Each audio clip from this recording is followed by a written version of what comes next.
Hello everyone, आप सबको स्वागत करता हूं। तो हम लोग अरिथमेटिक प्रोग्रेशन के आर डी शर्मा का मल्टीपल चॉइस क्वेश्चन कर रहे हैं। और हम जो प्रीवियस वीडियो में क्वेश्चन नंबर 1 to 16 डिस्कस किए थे, इस वीडियो में हम लोग 16 ऑनवर्ड्स डिस्कस करेंगे। तो क्या था ना, if the ratio of 18 term to 11 term of an AP. तो क्या है ये ना, 18th टर्म मतलब A18 बाय A11, 11 term of the AP is 3:2, मतलब इज मतलब इक्वल टू 3:2 मतलब 3/2। ठीक है। तो the ratio 21st term to the 5th term is, तो क्या है हम लोग निकालते हैं। अगर ए डी निकाल देंगे तो 21st टर्म में निकाल देंगे, 5th टर्म में निकाल देंगे और वैल्यूज निकल जाएगा। तो 18 मतलब क्या होता है, a plus 17d divided by a plus 10d। Correct. So ये होता है 3/2। करेक्ट। देखो बहुत सारे बच्चे यहाँ पे ए को कैंसिल करते हैं, लेकिन ये सही नहीं है। ठीक है, ये सही आपका नहीं है। एक को हमको कैंसिल नहीं करना है। तो क्या करेंगे ना, यहाँ पे क्रॉस मल्टीप्लीकेशन होगा। 2 को लेके अगर a प्लस 17 डी के साथ मल्टीप्लाई किए तो 2a plus 34d is equal to 3 के साथ किए तो 3a प्लस 30d। 3 a के साथ भी मल्टीप्लाई होगा, 10 के साथ भी मल्टीप्लाई होगा। ठीक है। तो क्या हो जाएगा, चलो थोड़ा शिफ्टिंग कर देते हैं। 2a, अगर 3a लेफ्ट साइड आ जाए तो आपका क्या हो जाएगा, -3a। और आपका 30d ऑलरेडी है, 34 को शिफ्ट कर देते हैं, ये हो जाएगा -34d। दैट इम्प्लाइज ये हो जाएगा -a is equal to -4d। तो ए कैंसिल हो जाएगा, ए हो जाएगा कितना ना, 4d। मतलब जहां पे ए होगा हम लोग सब्स्टिट्यूट करेंगे 4d को। ठीक है। चलो देखते हैं क्या होता है अगर हम लोग फाइंड द रेशियो ऑफ आपका 21 टू 5th टर्म। करेक्ट। तो देखते हैं क्या आता है ना, आपका A21 डिवाइडेड बाय A5। तो ऑब्वियसली हमको फॉर्मूला पता है, a plus n minus one into d. तो a plus 21 minus one into D divided by a plus 5 minus one into d. तो ये हो जाएगा a प्लस 20d और ये हो जाएगा a प्लस 4d। देखो जहां पे a होगा वहां पे 4d पुट करूंगा, तो मैं यहाँ पे एक की जगह लिख दूंगा 4d plus 20d divided by, यहाँ पे सब्स्टिट्यूट करूंगा 4d, अगर यहाँ पे भी सब्स्टिट्यूट करूंगा 4d प्लस 4d। तो ये कितना होगा ना, 24d बाय 80। तो ये ऑब्वियसली काट देंगे तो 3 हो जाएगा, तो 3/1। तो रेशियो होगा 3:1। तो करेक्ट ऑप्शन आपका कौन सा होगा ना, ऑप्शन नंबर बी इसका करेक्ट ऑप्शन होगा। करेक्ट ऑप्शन होगा आपका ऑप्शन नंबर बी। ठीक है। नेक्स्ट चलते हैं क्वेश्चन नंबर 17 की तरफ। क्या है क्वेश्चन नंबर 17 ना, if the sum of n terms of two APs are in the ratio of 2n plus 3 and 3n plus 2। बढ़िया क्वेश्चन है। देखो, then the ratio of the mth term, तो उसका mth टर्म कितना होगा। तो चलो इसको सॉल्व करते हैं। क्या है, the sum of nth term of two APs, मतलब Sn बाय Sn, तो दो अलग अलग एपीज है, तो उसका सम आपका कितना होगा, उसका सम आपका कितना होगा। तो चलो क्या आ जाएगा आपका, दोनों का एन टर्म देखो, लेकिन यहाँ पर दो अलग अलग एपीज होंगे। ठीक है। तो मान लो पहले एपी को 1 लिख देते हैं, सेकंड एपी को बी मेंशन कर देते हैं, तो क्या हो जाएगा देखते हैं।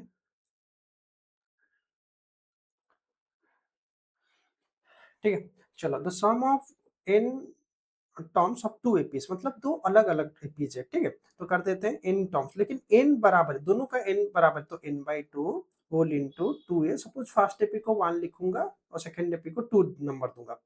2a1 2a plus n-1 into d. Okay. Are in the ratio. तो देखो यहाँ पे डिफरेंस भी, डी का भी डिफरेंस अलग होगा, डी अलग अलग ही होगा, कॉमन डिफरेंस, क्योंकि अलग एपी है। n/2 होल इंटू 2a2, यहाँ पे a2 का मतलब सेकंड टर्म नहीं है, ये सेकंड नंबर दूसरा एपी है। प्लस, लेकिन n बराबर है दोनों का, इसीलिए n को मैं n1 n2 नहीं लिख रहा हूँ, लेकिन d1 d2 आपका अलग अलग होगा। ठीक है। तो उनका रेशियो कितना दिया है ना, 2n plus 3 divided by 3n plus 2। इनका रेशियो दिया है 2n plus 3 divided by 3n+2। देखो यहाँ पे n/2 कैंसिल हो जाएगा, तो बचेगा कितना ना 2a1 plus n-1 into d1 by 2a2 plus n-1 into d2 which is equal to, इसका वैल्यू कितना है ना 2n+3 बाय 3n+2। ठीक है, तो क्या करेंगे, देखो हमको क्या करना पड़ेगा, इसको थोड़ा, ये डायरेक्टली आप इसको सॉल्व नहीं कर सकते, आप इस क्वेश्चन को डायरेक्टली सॉल्व नहीं कर सकते, थोड़ा इसमें से हम इसको एक ट्रिक लगाएंगे जिसको कि रिप्लेस करके हम वैल्यू पुट करेंगे। ठीक है, इसका रिप्लेसमेंट करके हम लोग वैल्यूज पुट करेंगे। ठीक है, चलो तो कैसे करेंगे इसको ना, a1 यहाँ पे that implies a1 plus n-1 into by 2 into d1। देखो मैं क्या किया, 2 हम लोग आपका जो 2 था वो हम डिवाइड करते रहे, इसमें भी और सेकेंड टर्म में भी, a2 डिनोमिनेटर में भी, into n-1 by 2 into d2 में कोशिश कर रहा हूँ एक कॉमन टर्म लाने के लिए। मैं क्या किया, n-1/2 n-1/2 कॉमन टर्म लेके आ गया, ये हो गया 2n+3 डिवाइडेड बाय 3n+2। ठीक है, देखो इसको अगर मैं एलसीएम ले जाऊंगा ना तो वही सेम निकल जाएगा ना, इसलिए वो आपका क्या किया जा रहा है, मैं ऊपर न्यूमरेटर में 2 भी डिवाइड कर दिया, डिनोमिनेटर में 2 डिवाइड कर दिया। ठीक है, तो क्या आ जाएगा, तो यहाँ पे एक रिप्लेसमेंट होगा, let n-1/2 is equal to m-1, correct, n-1/2 is equal to m-1। तो देखो मोस्ट ऑफ ऑल n का वैल्यू कितना होगा, n का वैल्यू कितना होगा यहाँ पे, दैट इम्प्लाइज आपका n हो जाएगा 2 मल्टीप्लाई करेंगे तो n-1 हो जाएगा आपका 2m-2 और n हो जाएगा 2m-2 प्लस 1, तो ये हो जाएगा 2m-1, 2m-1, करेक्ट। तो चलो मैं m क्यों ला रहा हूँ, क्यों इस तरह का हम लोग सब्स्टिट्यूशन कर रहे हैं, क्योंकि यहाँ पर रेशियो दिया है इमेथ टर्म, तो मैं कोशिश कर रहा हूँ m लाने के लिए। तो देखो अगर n की जगह मैं इस फॉर्मूला में यहाँ पे पुट कर दूं m की जगह, तो आपका क्या आंसर आ जाएगा, क्या आ जाएगा आपका, सिंपली आ जाएगा a1 प्लस, इस प्लेस में सब्स्टिट्यूट करूंगा, यहाँ पे नहीं, यहाँ पे 2 कॉमन डिवाइड नहीं किया गया, इस टर्म में मैं सब्स्टिट्यूट करूंगा, a1 plus m-1 into d1 divided by a2 plus m-1 into d2, ये हो जाएगा 2। देखो जहां पे n था वहां पे कितना 2m-1 सब्स्टिट्यूट करूंगा, तो 2 into 2m-1 plus 3 divided by 3 into 2m-1 plus 2। देखो यहाँ पे जो n था ना, मैं उस जगह में सब्स्टिट्यूट कर रहा हूँ 2m+1, तो इसको सॉल्व कर दूंगा, तो ये आ जाएगा 4m+1 बाय 6m-1, करेक्ट। देखो अगर नहीं होता है तो मैं यहाँ पे थोड़ा सॉल्व करके आपको दिखा देता हूँ, यहाँ पे आपको मैं थोड़ा सॉल्व करके दिखाता हूँ क्या हो जाएगा। देखो 2 2 jar 4m-2 plus 3 divided by 3 2 jar 6m-3 plus 2, देखो यही आंसर आ रहा है। तो इसका करेक्ट आंसर, तो रेशियो कितना होगा 4m+1 बाई 6m-1, मतलब 4m+1 इज टू 6m-1, मतलब करेक्ट ऑप्शन कौन सा होगा, ऑप्शन नंबर सी, इसका करेक्ट ऑप्शन आपका आ जाएगा ऑप्शन नंबर सी, इसका करेक्ट ऑप्शन है। ठीक है, यहाँ पे m लाने के लिए यहाँ पे हम लोग सब्स्टिट्यूट किए m-1, यहाँ पे m को लाने के लिए m-1 को हम लोग सब्स्टिट्यूट किए। ठीक है, चलो नेक्स्ट चलते हैं क्वेश्चन नंबर 18 की तरफ। क्या है क्वेश्चन नंबर 18 ना, in an AP if the first term a is equal to 7, यहाँ पे a दिया है आपका 7 एंड an दिया है 84, a हमारा 7 है, आपका an दिया है 84 and the sum of first n terms, मतलब sn दिया है 2093 divided by 2, sum of first n term. Then n का वैल्यू कितना पूछ रहा है, तो आपका पूछ रहा है कि n का वैल्यू कितना है। हमको Sn का एक फॉर्मूला पता है कि Sn होता है n/2 whole into first term plus the last term जो कि an है। This is equal to 2093। ठीक है, तो यहीं से मैं आसानी से निकाल दूंगा n को। तो देखो n/2 होल इंटू ए तुम्हारा 7 एंड an तुम्हारा 84, अच्छा बाई 2 है, हाँ बाई 2 है। तो ये हो जाएगा 2093/2। देखो यहाँ पे मैं बाई टू को कैंसिल भी कर सकता हूँ, ये बाई टू कैंसिल हो जाएगा। ठीक है, तो ये कितना हो जाएगा n इंटू 11, तो 91 इज इक्वल टू 2093।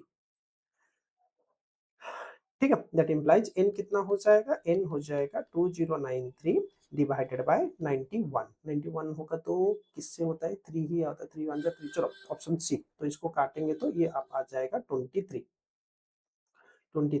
सो इसका correct option option number C है। इसका करेक्ट ऑप्शन आपका ऑप्शन सी है। ठीक है, चलो नेक्स्ट चलते हैं क्वेश्चन नंबर 19 की तरफ। क्या है क्वेश्चन ना, if the sum of m terms of an AP is 2m square plus 3m sum of m terms means sm, इसका value then it's second term. बहुत ईजी है, देखो इसका फर्स्ट टर्म निकाल देते हैं। फर्स्ट टर्म कितना होगा, सेकेंड टर्म फर्स्ट टर्म कितना होगा s1, तो 2 into 1 square plus 3 into 1, so 2 plus 3 is equal to 4।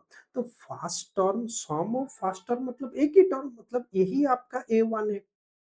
ठीक है, अच्छा अब चलते हैं s2 निकालते हैं 2 इंटू एम की जगह 2 डालेंगे, 2 स्क्वायर प्लस 3 इंटू 2, तो कितना होगा 8 प्लस 3 टू जा 6, 8 प्लस 6 इज इक्वल टू 14। अच्छा s2 क्या होता है, s2 होता है sum of first term plus second term s2। जबकि मुझे a1 का वैल्यू मुझे पता है, आपका a1 का वैल्यू यहाँ पे मुझे पता है विच इज इक्वल टू 5। a1 का वैल्यू 5 प्लस a2 हो जाएगा 14, दैट इम्प्लाइज a2 कितना हो जाएगा 14 माइनस 5, दैट इम्प्लाइज a2 कितना हो जाएगा 9। ठीक है, a2 हो जाएगा आपका 9।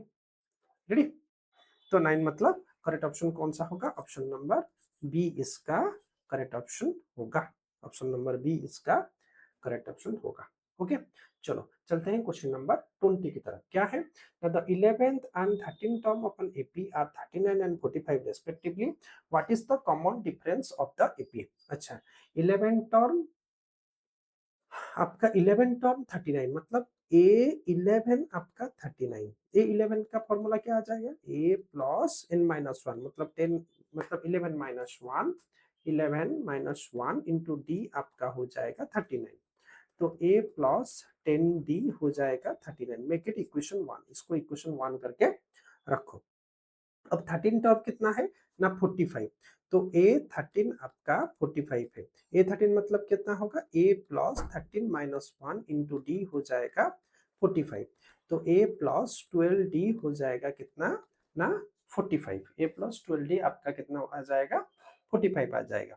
तो इसको आप लोग इक्वेशन 2 करके रखो। रेडी, इसको आप रखो इक्वेशन 2 करके। अब दोनों को अगर हम सॉल्व कर देंगे ए डी, हम what is the common difference ना। अच्छा चलो हम लोग ए सॉल्व करते इक्वेशन एलिमिनेशन कर देते हैं। A plus 10d is equal to 39 and a plus 12d is equal to 45। Subtract कर देते हैं, ये माइनस हो जाएगा, ये माइनस हो जाएगा, ये माइनस हो जाएगा। करेक्ट, तो ए आपका कैंसिल हो गया, तो क्या बचेगा 10d माइनस 12d हो जाएगा -2d, ये हो जाएगा 39 40 45 -6 हो जाएगा, माइनस माइनस कैंसर, तो d हो जाएगा -6 बाई -2, दैट इम्प्लाइज d हो जाएगा 3। तो करेक्ट ऑप्शन क्या होगा 20 का, option number D which is equal to 3। तो करेक्ट ऑप्शन क्या होगा 3 होगा। करेक्ट, चलो चलते हैं हम लोग कुछ case based study question solve करते हैं। करेक्ट, नेक्स्ट है आपका, चलो एग्जाम्पल 21 देखो, एक केस बेस्ड स्टडी क्वेश्चन है। क्या है ना, India is competitive manufacturing location due to the low cost manpower. देखो यहाँ पे इंडिया में मैन पावर का कॉस्टिंग लो कॉस्ट होता है, इसीलिए ये मैन्युफैक्चरिंग हब है।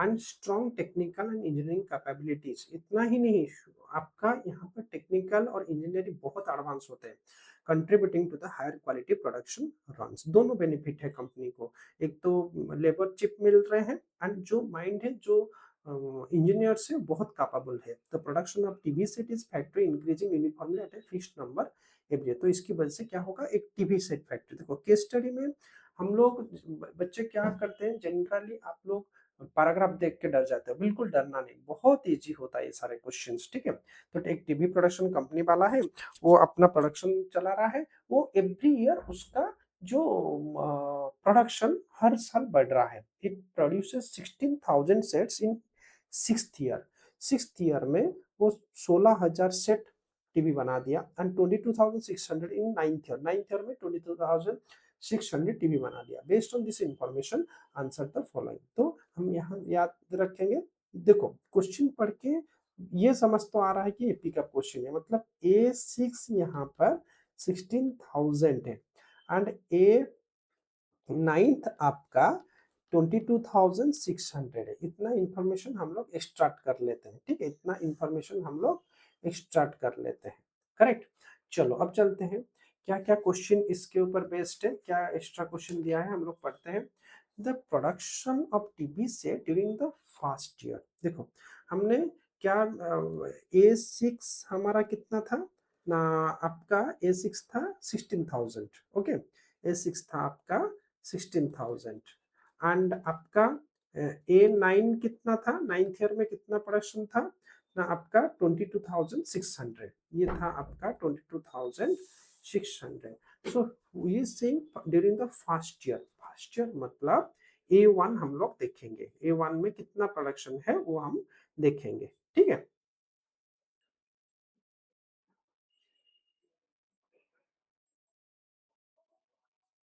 तो चलो क्या है, A6 दिया है आपका 16,000, A6 आपका 16,000 एंड A9 आपका 22,600। तो वेरी सिंपल, A6 का फॉर्मूला डाल देंगे, A plus 5D is equal to 16,000 and यहाँ पर A प्लस 8D होता है ना, A plus n-1 into d is equal to 22,600। इसको सिंपली सॉल्व करेंगे, फर्स्ट ईयर मतलब हम A ही निकालेंगे, ठीक है। तो फर्स्ट ईयर यहाँ पे पूछ रहा है, ड्यूरिंग द फर्स्ट ईयर यही निकाल देंगे तो काम बनेगा। तो चलो लिख देते हैं इसको, A प्लस 8D एलिमिनेशन कर देते हैं is equal to 22,600 and A plus 5D आपका कितना 16,000, ओके। तो सब्ट्रैक्ट कर देंगे तो ए आपका कैंसिल हो जाएगा, आपका ए कैंसिल हो जाएगा और ये बनेगा 8 minus 5 3D is equal to ये हो जाएगा 600 6,600, करेक्ट। 6,600 आपका हो गया डी 3D, तो डी हो जाएगा 6,600 बाय 3, तो डी निकलेगा 2200 तो अब चलते हैं, हम लोग निकाल देते हैं ए। एक कैसे निकालेंगे, सिंपली कोई भी इक्वेशन में अगर पुट करेंगे डी का वैल्यू तो काम हो जाएगा। तो क्या करते हैं, जो फर्स्ट इक्वेशन है उसमें ही हम लोग सब्स्टिट्यूट कर देते हैं आपका डी का वैल्यू। तो हमारा a प्लस 5D था 16,000 एंड a प्लस 5 इंटू 2200 ये हो जाएगा 16,000। तो a plus 0 0 5 2 10 11 is equal to 16,000, correct. तो ये कितना हो जाएगा आपका, ए का वैल्यू हो जाएगा 16,000 माइनस 11,000 इज इक्वल टू 5,000। तो 5,000 कौन सा ऑप्शन है, ऑप्शन नंबर सी। तो इसका करेक्ट ऑप्शन होगा आपका option number C, first bit का 21st बिट का, ठीक है। चलो second bit, the number of TV set produce during the 8th year. देखो यहाँ पे हम लोग ए एंड डी का इंफॉर्मेशन कैरी करेंगे, ऐसा नहीं कि कैरी नहीं करेंगे, क्योंकि हम ये क्वेश्चन आएगा तो पूरा first second third fourth fifth आएगा, तो जो इंफॉर्मेशन हम लोग निकाले हैं ए एंड डी का वैल्यू, हमारा ए का वैल्यू कितना निकला था प्रीवियस क्वेश्चन में ना 5,000 एंड डी का वैल्यू निकला था 2,200। Correct. The number of TB sales produce during the 8th year. 8th year मतलब ए 8 निकालेंगे। ए 8 का फॉर्मूला क्या आता है ना, ए प्लस 8 माइनस 1 इंटू डी। तो 8th ईयर में कितना प्रोडक्शन होगा, ए होगा 5000 5000 प्लस 7 इंटू डी होगा 2200। ठीक है, तो ये कितना आ जाएगा ना, 5000 प्लस 00 15,400 15,000 आपका 400। तो ये कितना हो जाएगा ना, 20,000 ऑब्वियसली 20,400। 20,400 मतलब ऑप्शन, करेक्ट ऑप्शन होगा इसका option number C. Option C इसका करेक्ट ऑप्शन है। ठीक है, चलो नेक्स्ट चलते हैं third bit. Total number of TB set produced in the first 5 years. देखते हैं, हमारा ए था 5000, डी था 2200, सम टोटल नंबर दिया है मतलब एस फर्स्ट 5 इयर्स मतलब एस 5 होगा। तो फॉर्मूला हमको पता है, n is equal to n by two whole into 2a plus n minus 1 into d. तो उस हिसाब से डाल देंगे, एन बाई टू मतलब 5/2, 2a, ए मतलब कितना होगा, चलो फॉर्मूला लिख देता हूँ, नहीं तो 2a plus 5 minus 1 into d. तो 5/2 रखते हैं, 2 इंटू ए हमारा 5000 है, 5000 प्लस 5 माइनस 1 मतलब 4 इंटू डी तुम्हारा 2200।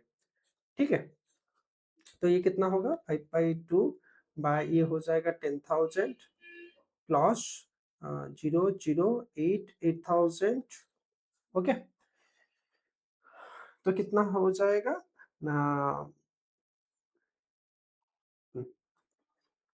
ये हो जाएगा आपका 5/2 इंटू 18800 18,800। तो ये हो जाएगा 2 9 जार 18 400। तो 00 5 4 जार 20 47,000 मतलब ऑप्शन नंबर इसका ए इज द करेक्ट ऑप्शन। इसका करेक्ट ऑप्शन होगा ऑप्शन नंबर ए।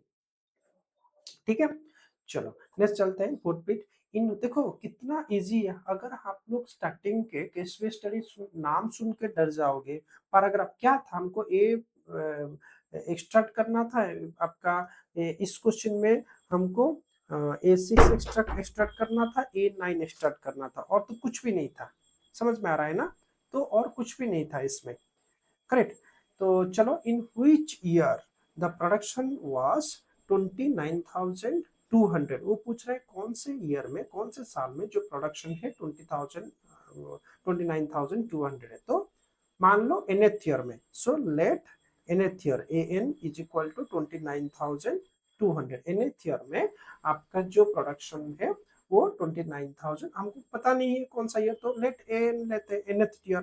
तो क्या हो जाएगा, ए एन का फॉर्मूला क्या हो जाएगा, a plus n minus 1 into d हो जाएगा 29,200। तो ए का वैल्यू कितना निकला था ना, 5000 plus n minus 1 into d कितना था 2200 इज इक्वल टू 29,200। समझो, जब भी इस तरह का क्वेश्चन में आपको एन निकालना है तो याद रखना, सबसे पहले ए को शिफ्ट करना, फिर उसके बाद डी को शिफ्ट करना, उसके बाद क्या शिफ्ट करना, डी को शिफ्ट करना, उसके बाद शिफ्ट करेंगे 1। याद रखना इसी सीक्वेंस में, सबसे पहले ए जाएगा मतलब 5000 सबसे पहले शिफ्ट कर देना, उसके बाद डी जाएगा मतलब 2200 को शिफ्ट करना, और फाइनल में आपका 1 शिफ्ट होगा। ठीक है, फाइनल में आपका 1 को शिफ्ट किया जाएगा। ठीक है, चलो, तो सबसे पहले हम लोग शिफ्ट कर देते हैं किसको ना, ए को शिफ्ट कर देते हैं, क्या हो जाएगा,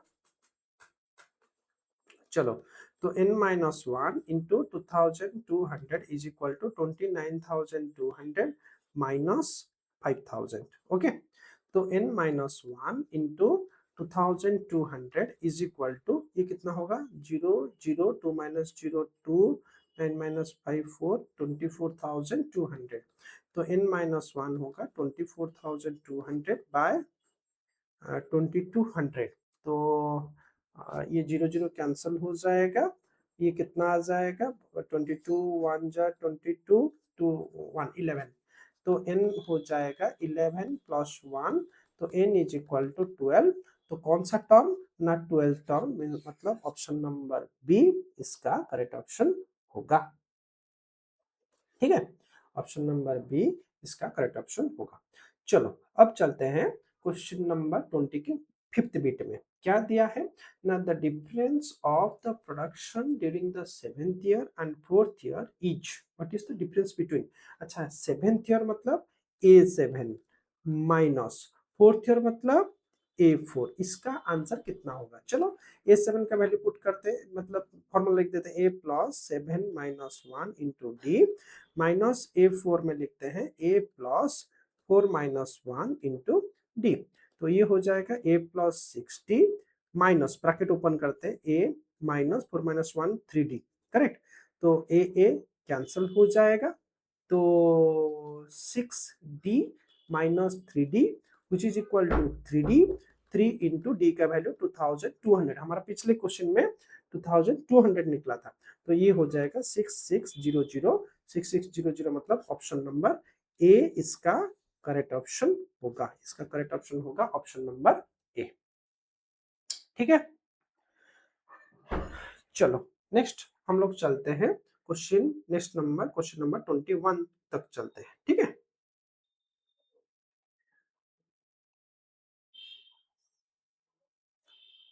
तो चलिए आज के वीडियो में हम इतना ही डिस्कस करते हैं। नेक्स्ट एक वीडियो में हम लोग एग्जाम्पल 22 से शुरू करेंगे। ठीक है, तो मिलते हैं अगले वीडियो में, धन्यवाद।